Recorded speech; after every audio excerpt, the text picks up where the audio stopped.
Hello and welcome to another video by Tiny Mushroom. This is part of our Let's Talk Video Games playlist and we're going to be delving into the murky waters of DLC. We're going into some dark, slimy corporate territory here today. So we're going to go over paid DLC first, examples of that, and just giving our general thoughts of that, then unpaid, and finally distinguishing between them. We're going over loot boxes and microtransactions, and then looking at the worrying trends that we're seeing in about the last 12 months of DLC and what we'd like to see going forward.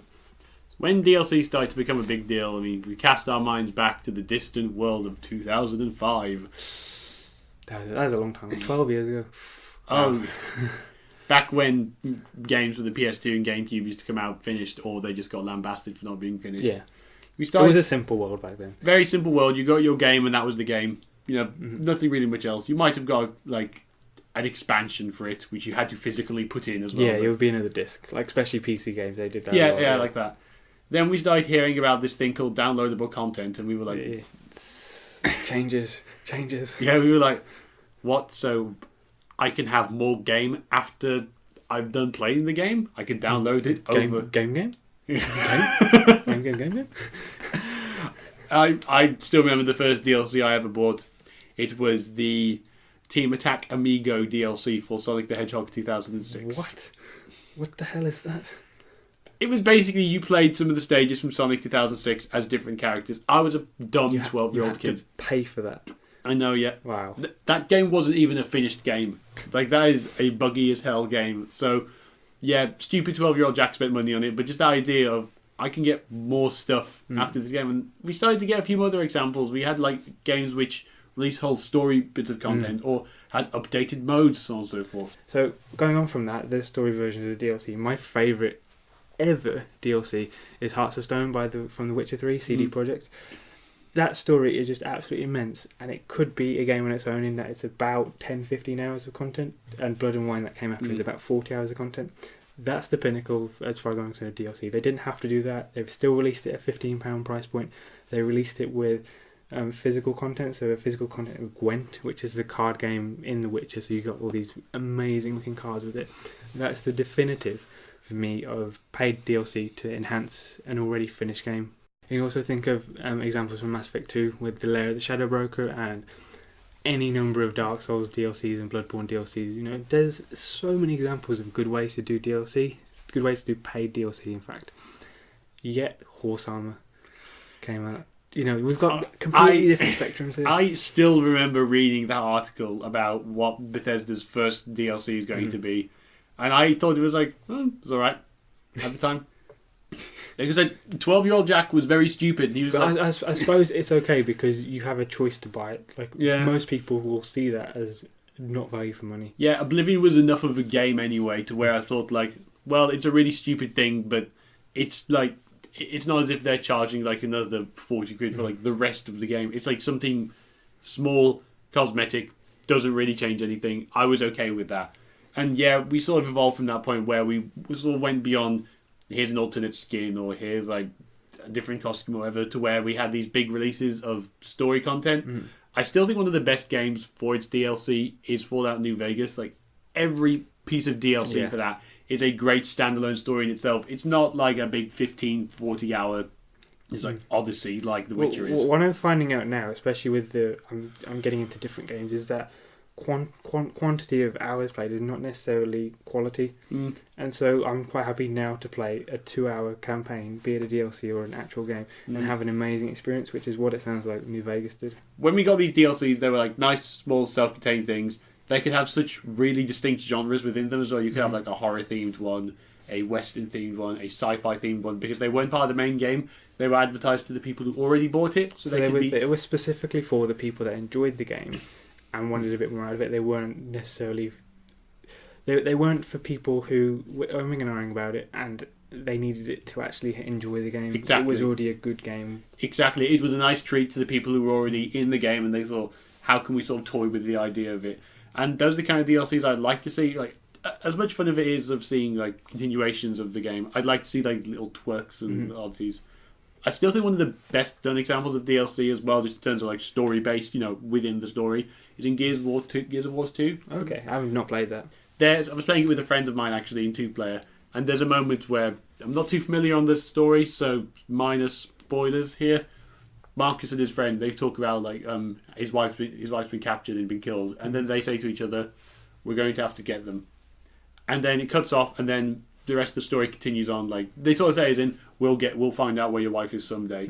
But then they go on with the rest of the story. The entire DLC takes place between when he says that and when they end place, so you don't miss anything per se. I know that there's a few games now where story chunks are hidden in the DLC, later down the line, so you have to play it.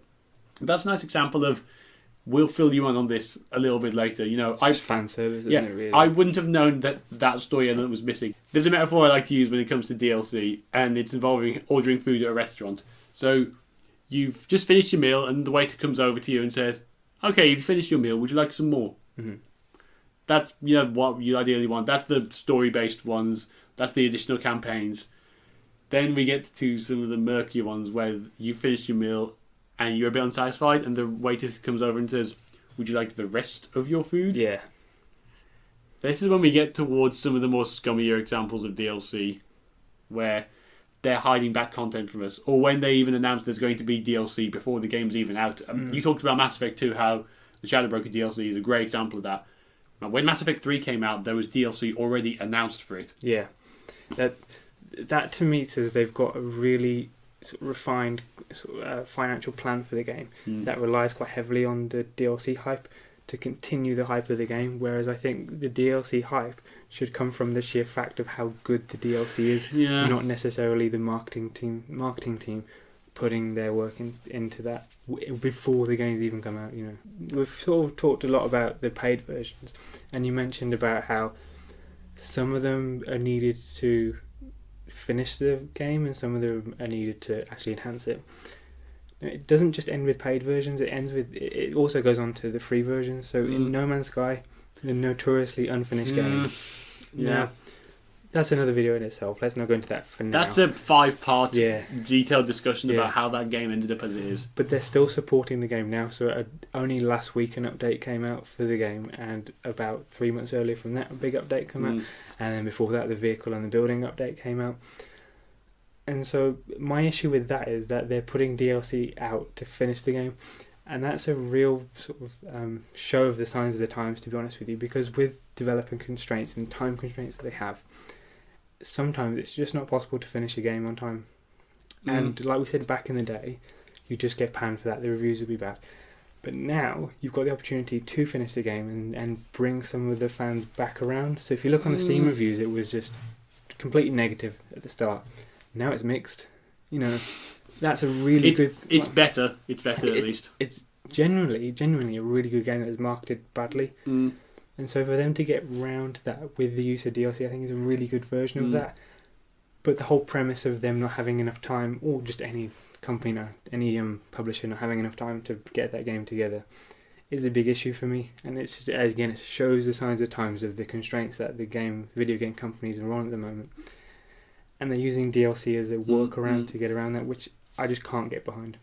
I want to talk about 2 examples of where I think this additional content, free content as well, has done the exact opposite of what No Man's Sky did. So the first Splatoon was quite a bare bones game when it came out. Is bare bones or unfinished? Bare bones. It was simply, here's a few modes, here's a few weapons. That's it. It was a very polished example of like the shooter aspect it was going for, but there wasn't much to do in it. As the whole year went on, we got more maps, we got more weapons, more modes as well. So, yeah, you could say that was an example of we should have had... To me, that just sounds unfinished, to be quite honest. Looking at Splatoon 2, even Splatoon 2 is doing it, actually. It's giving you weapons on the fly now, which doesn't sit right for me, just especially with Nintendo, of the amazing track record they have, and even they're coming into the sort of foibles that is the modern day. Because it's a multiplayer game, I don't quite mind that. My attitude is sort of the same thing with Team Fortress 2.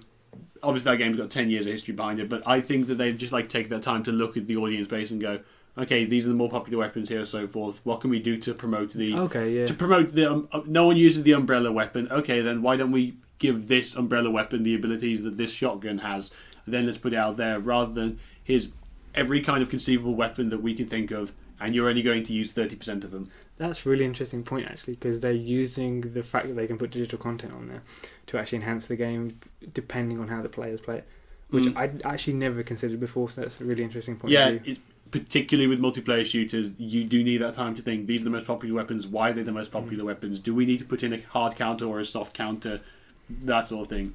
I just want to compare that very quickly to Star Wars Battlefront, the one that came out in 2015. Okay. Now that released with the full game content on time, everything was fine. They had a 4-part season pass with it, which was going to come out intermittently to essentially extend the players' sort of enjoyment of the game. That cost quite a lot of money. What Splatoon's doing is essentially the same thing. With they're putting out new maps, they're putting out new weapons, but for free. So it's very important to distinguish. Yes, you're not getting a full game first of all, pretty much in both of these circumstances, because there's add-on content and that sort of defines it not being a full game. But there's two very different ways of going about it. One paid, which inherently you've got an expectation that I have to enjoy this because I paid for it. Whereas the Splatoon example is a much healthier version. You've paid 50, 60 quid for this game. Now let's reward that service of buying it early. It is a bit of a scummy, I want to say, practice that we're going to promise you 4 examples of DLC in the future. We're not quite content on saying what it is yet, but we're going to give you this much. It's going to be 30 quid. I still, to this day, don't like the idea. I would rather have just say the New Vegas example where here's 4 examples of DLC. We're not going to quite tell you them that far in advance. If you want Lonesome Road, fine, go ahead and take it. If you want Old World Blues, take it. That's still the way that I go about DLC to this day. But it's not going to... The difference between a story-based one and a multiplayer one is that the multiplayer one could put you at a disadvantage against other players, whereas a story one simply is for your own pleasure. Exactly. If you want it or not, that's up to you. One other huge example I want to talk about, just free DLC, is Terraria. As far as games go, and as far as post-game support goes, that game is the undisputed champion, because when I got that game, I think the most that people pay for that is like 15 quid. It's not a lot, was it? No, I got it on a sale for like a £5, and it's still been getting support to this day. It's made that game for a 100-hour game to probably 800. Whoa. You had the first, like, I'll say version 1.0, where you had like your progression, then you built up, then you fought the end boss, or you fought like the strongest boss in the game. Then they added the wall update where you fight this giant wall of flesh in the bowels of hell, and then you unlock the post game, which is essentially here's another game.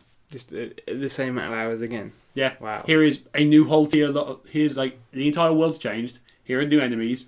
Here are new enemies with different abilities. Here's completely new gear. Here's the new end game, and it's still been going on to this day. That's a really interesting example, because that's a game that was originally made by a fairly small number of people, and they've got the sales from the original release of 1.0, and they're putting that to really good use. So it's a really interesting example of comparing it to a AAA, comparing a AAA to an indie, in that a AAA might take that money and say, well, this is what we expected to get. Let's put it that's just our profits. That's quite normal. Whereas an indie will look at that and say, wow, this is brilliant. Let's put this into the game again unexpectedly, and just enhance what we already have as a good game. It really is a bit irritating knowing that we get these little updates, like consistent updates as well, even if it's just tweaking, like, oh yeah, the rarity of this axe requires 6 gems rather than so on and so forth. It seems quite typical that, indies have this degree of flexibility to them, whereas AAA's, like, they need the initial sales of that game, and they need to meet that quote of season pass to even, That's why they market it so heavily. That's why it gets on our nerves so much, that the season pass is in our faces before the game has come out. It's a shame about that, really. So let's distinguish between loot boxes and microtransactions first. Let's separate between scum and slightly less scummier. It depends on the context again. Sometimes they're okay. So loot boxes, for now, they're very simply you pay for this magical box, which contains usually cosmetic things in the game. For example, the Overwatch version that I was talking about is all cosmetic content that you get out of the game. You can buy it with in-game currency, or you can buy it with real money. Yeah. Now that's where the issue lies sometimes, is that the real money, people can get addicted to these things. It's almost like a gambling in the game. Well, in some countries it is.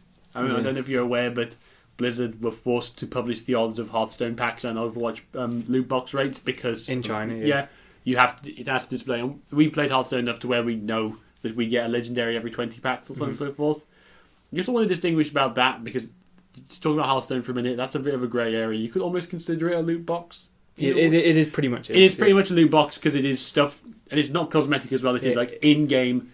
You don't need, but these things will have a direct effect on your gameplay. The whole point of the Hearthstone system is that if you buy or if you buy with real money, or you buy with in-game currency, these card packs or these loot boxes, you will have a better experience with the game. That's where the issue comes from. It's essentially being happier with the game experience by buying things that are just part of the fundamentals of the game, rather than just being a cosmetic thing, which doesn't sit. Yes, it's a card game, so it's hard to go against that, and the model works for Blizzard, and most of the time people are quite responsible with it. The model does definitely work well for Blizzard, most definitely. People are mostly responsible, but then you get cases where the people are spending thousands and thousands on these things. That's normal, isn't it? Yeah, it's not normal to be an overdraft. It's not normal. Like I've had to remortgage the house just for the next expansion. Again, this could be a whole nother video on this content, and it's so tricky to put a point on what you feel about it. But I just feel so uneasy having, especially in that game when there's probably a good 1,000 cards now from the wild format, the whole format, and yet you're given probably about 100 to start with. It seems like the main crux of the argument is that in Hearthstone it's very difficult to play in a free-to-play manner. It takes a lot of time to do that. Yet there are games that, the recent one example is Gwent, which has a much better currency system, so you get much more gold and much more crafting materials in the time that you do in Hearthstone, and therefore you can get a free collection in a much faster time. So the crux of the argument is just how much do you need to pay for these loot boxes within the game, and there's obviously a fine line which depends on the person who you talk to. That if you overstep it, then you've got an issue. So it seems like it's up to the players to pick the game that they want, but when you're initially playing the game, it's very difficult to know just how quickly you can play the game for free. Generally seems that the cosmetic loot boxes do a good job of our mind of controlling just how much players can buy, because I know it's very easy to get overawed in having these things, but when they're not crucial to the game, it's not such an issue. But when you've got examples like in Hearthstone or other card games to varying extents where they enhance the quality of the game that you're playing, then you've certainly got an issue, and you certainly need to manage just how much time you're putting in to make the game free and to make sure it's still fun. So it's really, the users need to be really aware of just what they're getting into at the moment. Which brings us on to microtransactions, which are essentially a thing from mobile games. Yeah, which have creeped into the consoles and the PC games. It's really, really strange how they've almost got a firm grip on consoles now. I remember the first example of like microtransactions being in Dead Space 3, where you could buy more bullets and more ammo. That's crazy, man.